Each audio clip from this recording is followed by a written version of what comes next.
Ikinalungkot ng ilang senador ang pagkakabanggit sa ilang kasamahan nila bilang co-perpetrator sa kinaharap na kaso ni dating Pangulong Rodrigo Duterte sa ICC.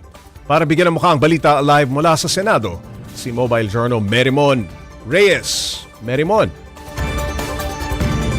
Pops J, ayon kay Senator Risa Hontiveros, isang makasaysayang araw ang pagsisimula ng confirmation of charges kay dating Pangulo Rodrigo Duterte sa International Criminal Court o ICC. Lalo't nasasabay yan sa paggunita na ika-40 anibersaryo ng People Power Revolution. Pinagdarasal din ni Hontiveros na maging makatotohanan at makatarungan ang kalalabasan sa ICC.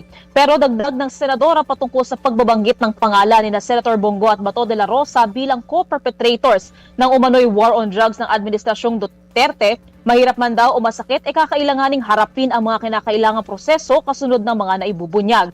Mula naman sa Senate Minority, masakit daw para kay Senator Robin Padilla ang makitang nililitis ang Pilipinas sa ICC na nasa ibang bansa. Pero umaasa siyang susuportahan ng karamihan sa Senado ang resolusyong isinusulong ng minorya tungkol sa pagrespeto sa mga lokal na korte, lalo't pagdating sa paghahain ng mga arrest warrant mula sa ICC. Samantala, Pops J, tumanggi naman magbigay ng iba pang komento kaugnay rito si Senator Bongo. Pakinggan natin ang maikling pahayag ni Senator Go. Ibayan lang po natin. Basta trabaho lang po muna. Unahin ko yung trabaho ko. Meron akong sinumpang tungkulin silang senador. Pops J, yung minority resolution, ito ngayon tungkol sa pagrespeto sa mga local courts at yung pagbibigay ng pagkakataon sa mga individual na maghanap pa ng legal remedies dito sa loob ng Pilipinas. Pero yung minority resolution na yan, ayon kay Senate President Tito Soto, nakapila pa sa ngayon para sa interpellation kung saan marami-raming tanong pa ang kailangang sagutin tungkol sa resolusyon. Pops J. Merimon, ano ang implikasyon ngayong tinukoy na co-perpetrators sina Senators Go at De La Rosa?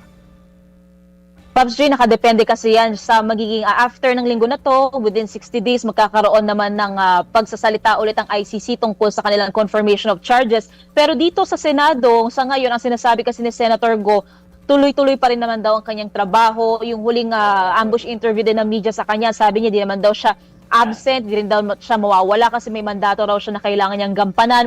Pero sa case ni Senator Bato de la Rosa, so far, since November hanggang sa araw na ito ngayong taon, hindi pa natin siya nakahagilap. Wala pang nababanggit yung ilang mga senador dito, sina SP Soto, hindi naman daw pang masyadong napag-uusapan yung kaso nitong dalawang senador. Napagbanggitan lang daw pahapyaw si Senator Bato de la Rosa patungkol doon sa sinasabing baka magkaroon na ng no work, no pay scheme dahil sa continuous absence ni Senator Bato. Pops J.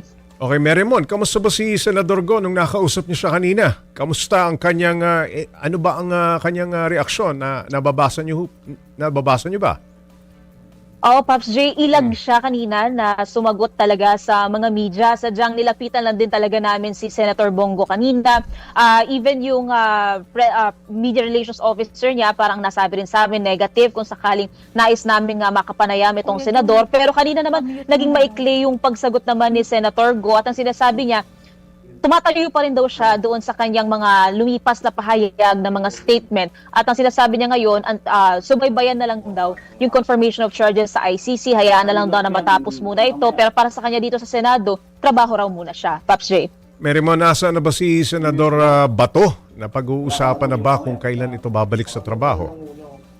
Sa ngayon, Pops J, wala. Even si Senate President Tito Soto, ang sabi niya, napahapyawan lang yung kaso, yung continuous absence ni Senator Bato de la Rosa, pero hindi na paglaliman yung usapin tungkol dito. O di kaya naman, hindi lang marami yung impormasyon na naibahagi sa atin ni SP Soto tungkol nga sa isinagawang all-member caucus ng Senado kahapon. Pops J.